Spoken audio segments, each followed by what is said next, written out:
The landscapes of our lives are for learning, where experience is our teacher. When we gather together to share our resources, we are destined to love and thrive. Hi, Pierre.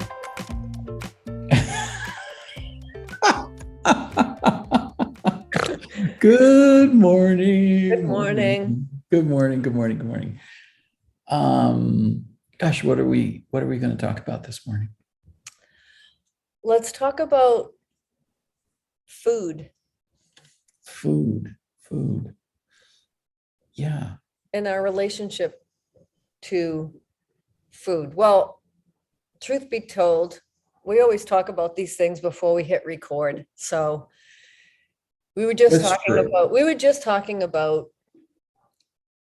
like well, I was talking about my partner and his love of food and the way he approaches food, and it's a big part of like how I know him. And he loves food, he loves to cook like you're a foodie too, like you Right. love to interact with food in, I think, a really cool way and a healthy way and in a spiritual way almost. And so does my Rob. Like, food's a big deal. And so we started talking about like people's Yeah. relationship to food, and I was saying, you was talking about your family coming to dinner and that kind of thing. Yeah. A big part of Italian French family and yeah, part of my family, the Italian part of my family is all about food. Listeners will probably know, but I'm not going to mention it. Did your But I mother was, cook and call you guys to the table to come, or was it your father? my mother cooked, so she's the Italian part, and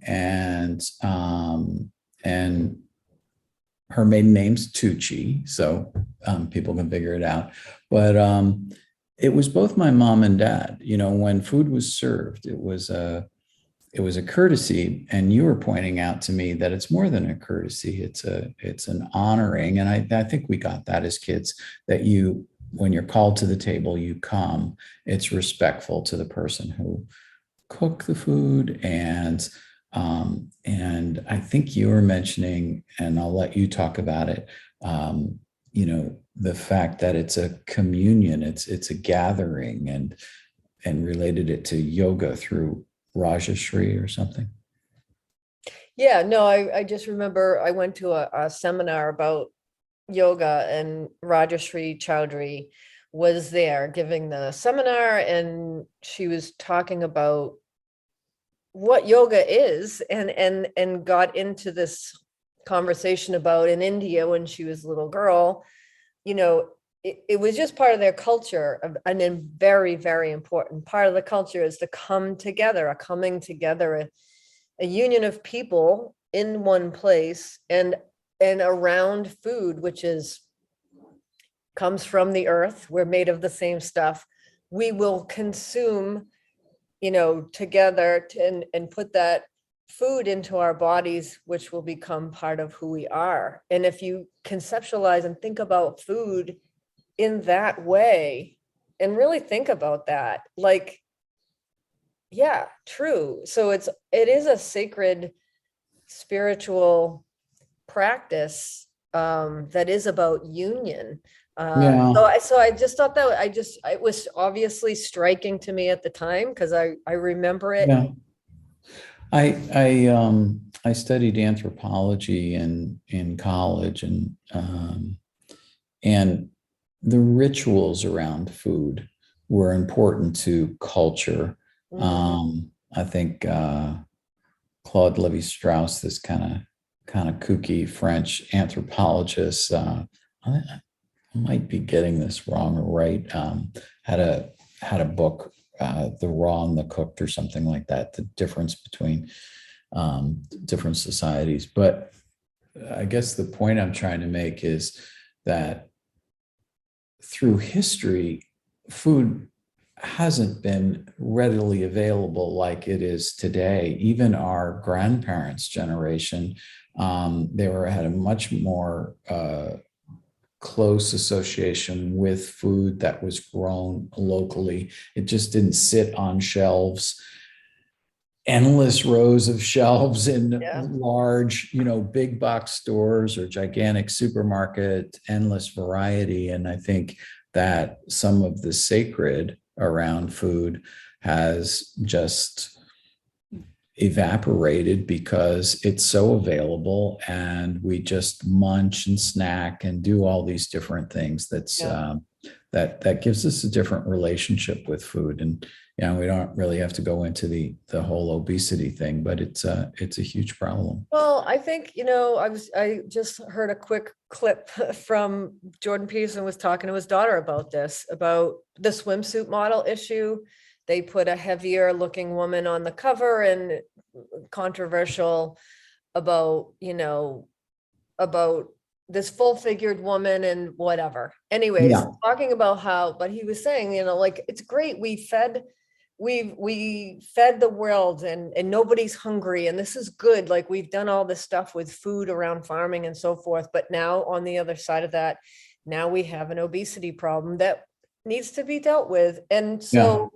so yeah, but like, I I think that yeah, the you said the rituals around food, back to kind of Rajashree, and to your point about your parents and coming to dinner, and that being valued, that being an expectation, is to come to the table, not just out of courtesy for the person who cooked and prepared and took the time to do that, but as a real important centerpiece for the day and for life, that this event that's taking place around food is really important. And I think that's really it's valued, time spent, energy, literally energy to put into your body, right? And energy spent making it, preparing it, and then coming together. And I feel like we really have lost that in our days. We're so busy, and all these kids running off to do all of their activities, and parents working both parents working, and there's just too much happening. Yeah. And I long for going back to like simplifying and really focusing on what's healthy and what matters and what's important, which is coming together around food, which will then maybe address some of the obesity, because people are grabbing chips and going to McDonald's and running around, and it's a lot of that. Yeah. Yeah. It's an amazing subject because it's so intertwined with our lives and our family and societies and how cultures are built. And this modern society has made changes so quickly, and society often kind of follows the pendulum swing, a little too far one way, and then you have to adjust, Right, so people right. were hungry and starving, and I certainly grew up with those images. Under consumption and then overconsumption. Yeah, I mean, the Yeah. concert for Bangladesh, and a lot of starvation in the world. Not that there isn't today, but we've got the other side of the pendulum happening as well. So, and as those oscillations take place more quickly because society changes faster, I think it's difficult for us to change as rapidly. I don't know that's true, but No, I it's think that it's accounts for a lot of the challenging. destabilization. That too rapid change is so destabilizing that hence the anxiety and uncertainty. And yeah, I think that's a little bit about what's happening. I mean, I think so. Yeah, yeah. It's funny you mentioned the word anxiety. I kind of want to bring that up in one of our learning conversation 3-minute quick sort of discussions around a word. It's kind of fascinating. I looked at it somewhat differently when I was growing up. It just seemed like, something related to a performance. But now it's kind of a pervasive feeling of angst that people recognize when they hear the word anxiety. There's Uh, no way we're going to be able to cover that in 3 minutes. Because anxieties, yeah, there's multiple meanings and way people interpret it. And I think what's problematic, and it's so funny because, okay, it's Friday, and what day is I it? worked all week, and I think I had 20 sessions. And I think out of 20 of them and 10 of them, I had to explain what anxiety actually is, because the definition or people's perception of what it is has expanded exponentially to any difficult, uncomfortable feeling is I'm anxious. Like, no, you're just alive as a human. And that's the feeling. Like, let's just start there. And then, of course, there's high anxiety that's related to stress and other things, and agoraphobia and all kinds of things. But I think people, that baseline just discomfort of being human, as like, it's, we're vulnerable all the time. That's That's the baseline. You're just alive. This is the feeling of being alive. It's not that's anxiety. that's interesting. Yeah, I just looked it up. Anxiety is feeling of fear, which is kind of a heavy concept. Dread, then a little lighter uneasiness. It might cause sweat, restlessness, tenseness, rapid heartbeat, or it can be a normal reaction to stress when faced with a difficult problem or test or performance or something like that. And that's normal anxiety. It's like anxiety. I just think so many, I just remember so many more kids coming into school towards the end of my career as opposed to the beginning of my career. Every kid said, I'm feeling anxious. I'm like, what is this thing with all these kids now all saying, I'm anxious, Yeah, I'm anxious, I'm anxious. I'm like, yeah, you have fear. Like, that's what it means to be alive. Like, it's okay. That's not yeah. pathological. It's not dysfunctional. And it's okay, you know? Yeah, yeah, that's interesting. Well, we've gone from talking about food to anxiety and fear. I just want to come back to food for a moment because, um, it's the other side of anxiety. We even have a word for it, comfort food, and the the act of communion, and so interesting that that's a part of a religion, Mm. um, to bring people together in love, in sharing, and Nourishing. in honoring, life, sustenance. The table was, for my family growing up, I talked about having to be there on time for dinner. That's just one part of it, but you were there through dinner as well. You just didn't get up from the dinner table. You needed to be excused. And more than discipline, it was, just kind of, you use the word regulation a lot. And I am really grabbing onto that word. It's Good. not, yeah, it's not judgmental, it's descriptive. And our coming to dinner and our being excused was about regulating this event, and we could all be in it together. And Co-regulating. oh, well, I'll learn a new word now. Thanks, teach. No, yeah, excellent. And it's funny to me how this can get overlooked, or I don't want to say trivialized, but the importance of it is minimized. But It's as I just not look as much of a priority as it used to be. right, as I look back, it's sort of like a cornerstone of Yeah. what created life for me growing up, and how I then tried to create life for my kids. Yeah, it's funny, all of what you just said. I have a blog post draft of about parenting yourself.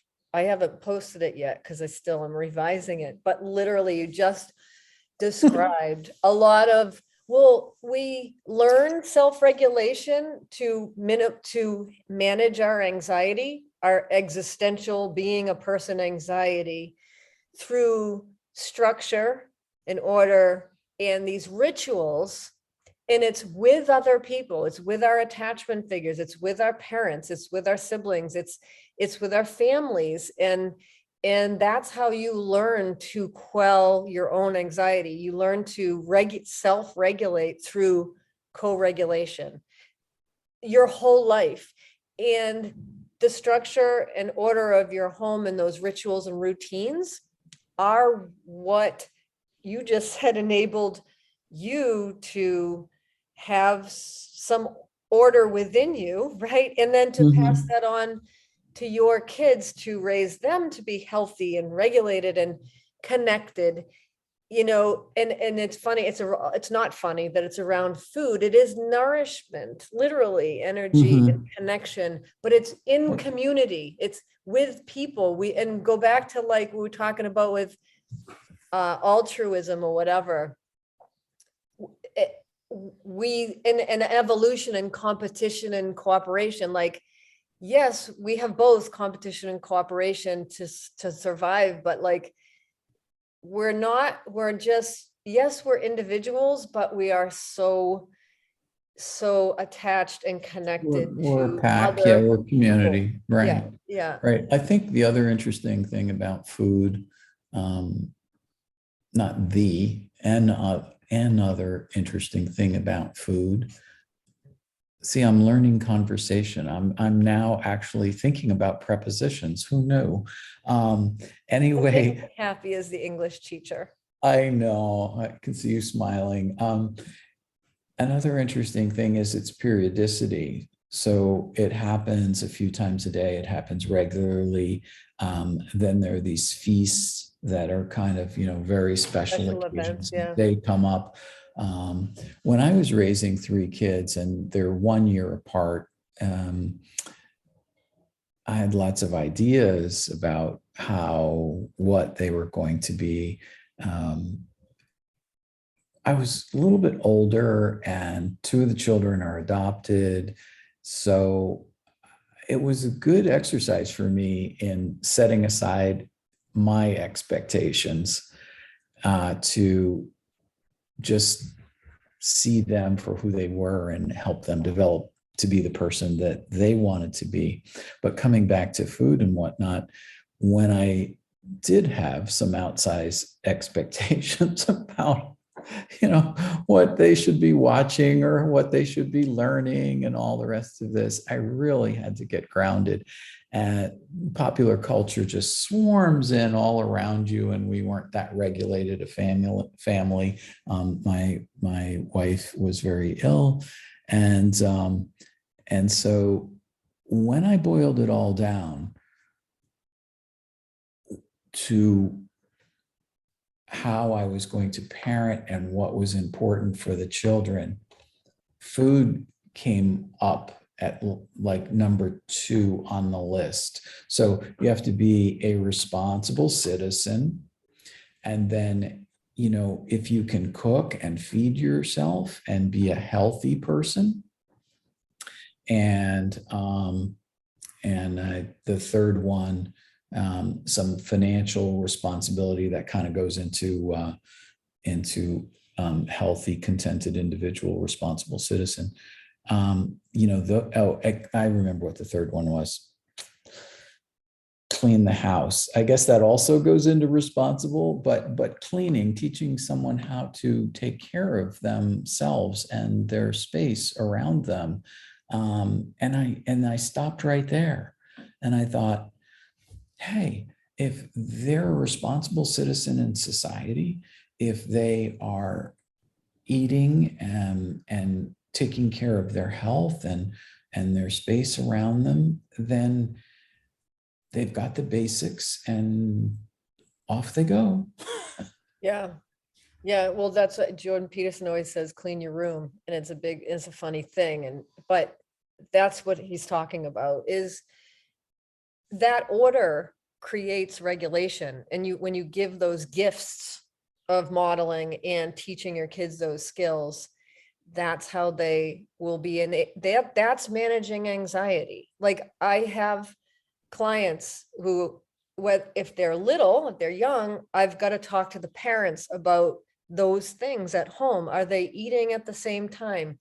Are they going to bed at the same time? Is there structure and order in the home? Because when there isn't, that causes disruption and dysregulation, a lack of predictability, a lack of, where am I going? I'm expected to be at the table at a certain time. That's actually regulating for a human nervous system.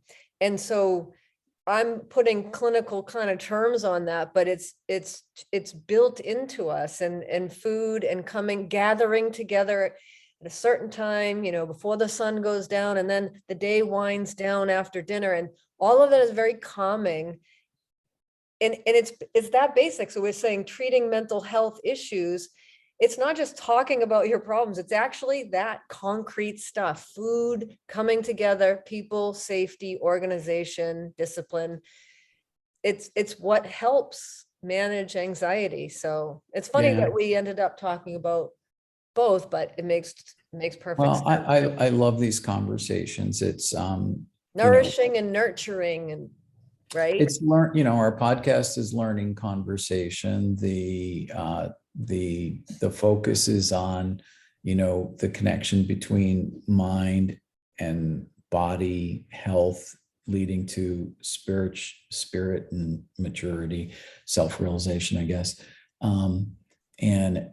And just the sort of And resources resources, right? within us Resources. and around us. Yeah. Right, right. But I guess I was trying to say, I love your clinical contributions and explaining it as true mental in mental health terms, because I can only relate to sort of personal stories or what I've read. So for me, it's a wonderful dialogue to learn. Yeah, because I think, when you talk about what things mean to you, and you talk about something like anxiety is just a description of subjective feelings that are happening within you, and they're happening within me. And we can only talk to each other to describe those as best we can, to then connect and say we're having these shared feelings, each of us in our own way. And you notice other people having the same thing, and you talk about the actions that you take and how you're living. That's all the stuff we do talk about in counseling and in psychotherapy and mental health, whatever. And so, that domain has its own terminology, which I don't like, because it's more medical leaning and clinical, but it's human, it's humanistic, it's personal, it's messy, and it's Well, I mean, the whole oriented. reason So for it's like, people think like you come out it, you can they are connected. A spiritual life and talking about food as a spiritual communion and so forth is the same thing that we're talking about, in therapy or in clinical terms. It's Well, I agree with you. And I think that's kind of spot on for what the podcast is. I think we are talking about those things as connected today. And maybe a couple of decades ago, that wasn't as obvious. There was the mental health lived over here with doctors and pills. And, we've had this great blending with a lot of health disciplines, yoga, meditation, holistic emerging. stuff. Yeah. Yeah, holistic Yeah. stuff. Well, I think maybe we are reaching the end of our time, or Yeah. what do you think? Just a last comment. I hope it makes it. I mean, I think you're right. And that's one of the purposes from my point of view of us talking about this in a friendly conversational way between you and I, to benefit other people, is that, like, you shouldn't feel that it's like I think that's why people don't seek out mental health, support, because they think it's in this big clinical domain, but it's like everybody can use talking to somebody else who's not them, just about everyday stuff. It doesn't have to be a diagnosis or a big problem. Do you know? It's No, it's interesting. You're so right. I mean, everybody can use mental health help, at some level, and we all seek it. It just, but as you say, there's a stigma around seeking it and going to a therapist, going to counseling. I remember when that was just a huge challenge and hurdle for people to get over. But I wanted to take this in just a little bit different direction after agreeing with you on that, like that challenge of seeking guided mental health. Just these podcasts and listening to them, and there's so few opportunities we have in society, I'm realizing, to see ourselves as other. We're just too busy. I'm just too busy. I just do my thing. And I try and get better and all the rest of that. But, it's the good friend or your partner or perhaps your therapist that tells you, you really ought to, really check in on yourself with that behavior or something. Doing these podcasts, I'm out there and I'm listening to myself. And, I'm seeing that there's a few things there that need a little work, and I'm just seeing myself from hearing myself as opposed to just talking. And then when we do the reflective pieces, that's not only valuable for us. I mean, that's where the learning happens for us too, but in demonstrating that for other people, it's like, to step back and kind of try to see yourself from a more objective point of view. And I always like that with writing. Like I'll write something and then a year later, I can go back to it and look at it and read it as if it's not me. And it's like wild, because I'm like, hey, that's pretty good. But at the time when I wrote it, I was probably the critic and couldn't see clearly enough. So I think that's that distance of time and space in the reflection piece that to me is really one of the fun parts of learning, and that's what I loved about teaching writing is the hold on 1 second. Can you repeat that? What do you mean? What's the fun part of learning for you? The reflective piece? The reflective piece. I mean, there's pain as the part of learning, of in the moment, we're like getting slapped across the face with a new something. I mean, there's that piece of the learning process. The fun part of learning for me, and I want to get into what you were saying, the fun part of learning for me is that, like, I'm a beast. Like I just acquiring, like learning and new and broadening and, exciting, different and new dopamine. Yeah. Well, it's like being an explorer, like it's like being Christopher Columbus or going to the discovery. moon. The discovery piece is just so huge for me, and then the way it's connected and integrated and stuff. But come back to your pleasure in reflecting on learning, because I want to learn about that.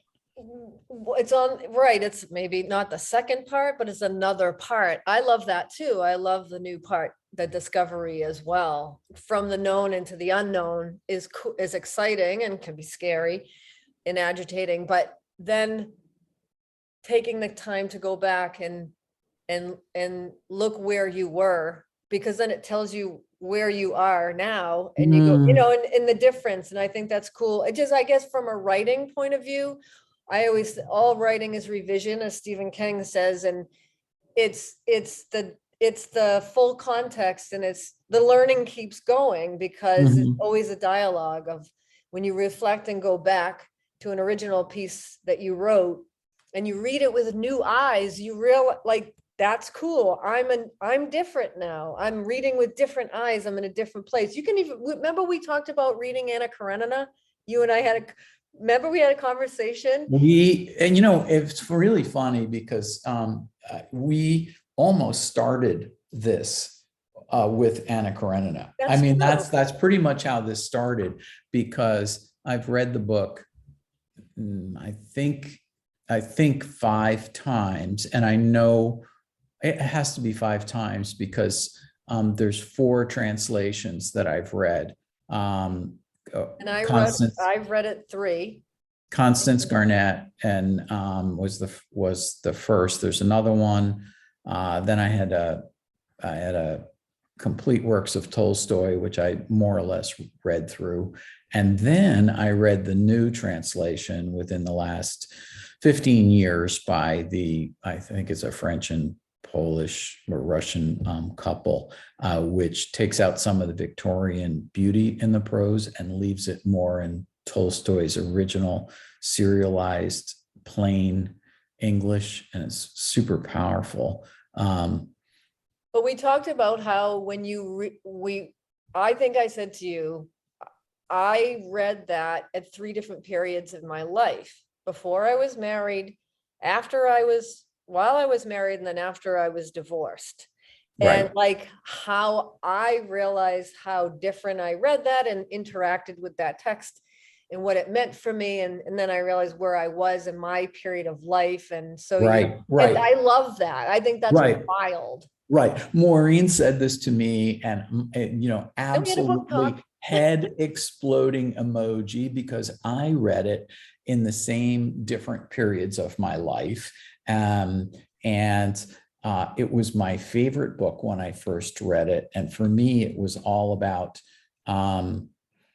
it was a love story, a tragic love story, and women's empowerment and prejudice and society and things like that. That's how I first read it.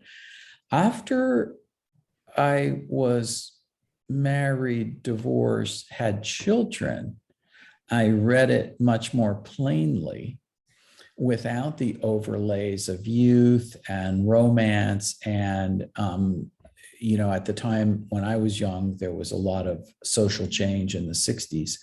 So now I'm reading it after children, and I see Anna Karenina's relationship to her children, which for me is the gold standard. How is she relating to her children? And she's not. And then I went into seeing the mental health aspects. And I'm sorry, when I get on Anna Karenina and Tolstoy, I just go completely, absolutely over the top here. We're going to have to do an episode. Well, we could, but I'm just so fired up. It is the quintessential example for me of Tolstoy's writing brilliance. I love War and Peace too. Get into that another time. But when Anna, so if you ask somebody about Vronsky, the count who woos her away from her husband, the bureaucrat, he's a bit of a cad and all the rest of this, and the bureaucrat's super boring and everything like that. When you read it as much as I have and you look at it, you go, oh, wait a second. All those descriptions are not from the voice of the author, but they're the voice of the author through the eyes of Anna. It's Anna that describes those people. And I came away from the book the first time thinking those people were those people. But once I realized Anna might be a little off, then I realized those descriptions of those people might be a little off. And, her bureaucratic husband did not allow her to have this relationship. He could have ruined her, didn't. Vronsky could have, gave up on her, didn't. So these guys were a little better than how I first conceived of them. So when it makes me very sensitive to spin and how other people portray the world. And I'm sorry, I've just dribbled on here, but I'm so passionate about it. It's crazy. Yeah, no, it's you're talking and you just made the reference to subjectivity in our, perspective and seeing the world through your own eyes and the impossibility of seeing it through other people's eyes, but a great author can help us to realize that and appreciate it and take stock of it. Well, that is, but yeah, you did triple. It's fine. that We is, went from food to anxiety to Anna Karenina, and you're the one who's really good at like, well, let's circle back and bring this to a close. But no, I love this podcast because we were talking about things that we know and we're passionate about. It's like firsthand, and it kind of goes from one thing to other. That's what conversation is. But I do want to circle back now. This is how this started. It started with Anna Karenina, and it's a very long conversation that I probably couldn't have with anybody, because who reads Anna Karenina 3 or 4 times in different phases of their life, and then come up with the same kind of passage of seeing the book in a different light. It's just huge. And so it kind of led to further conversations about books, which overwhelmed us. And well, the book didn't change, we did. And you can talk about the translations and the artistic merit and the style and all of that and how it came off to you. That's the translation thing. But the bottom line is the story as he wrote it, whatever, the Anna Karenina, the novel, stayed the same. You and I, our perspectives changed. We were literally seeing it differently and interpreting it differently, which should tell all of us that how we see things, first of all, can change, and it's not the truth. It's just the way you see it because of all of your experiences. All of who we are is brought to bear on how we understand a book and a story and other people. Like what we bring to bear on interpreting what reality is all us. Like, it's crazy. It's so fascinating. But anyway, a little side note as we close. I've been fascinated recently with history, where we have so many resources and new perspectives on history and how history is told. A little different version of the book is the same, but we've seen it differently. But people go back and kind of look at the way history was shaded or written. And isn't that historiography or historicism or whatever? There's a term for that. I'm not sure. I worked with my fellow history teacher, it's like the way history is told. Yeah. Well, listen, this has been a great conversation. I'm going to go off and tootle on in my day. Me too. All right. Well, this is Pierre from Yoga Heals, Peace Through Grace. And this is Maureen from Landscapes for Learning, Live to Learn. And then, learn to live and then live to learn. It doesn't matter what order. It's interchangeable. No, that's right. Can it be grace through peace? Or does it have to be peace through grace? Actually, I think it has to be peace through grace. Okay. Yeah, I do. All right. I'm going to meditate on that. All right. See you next time.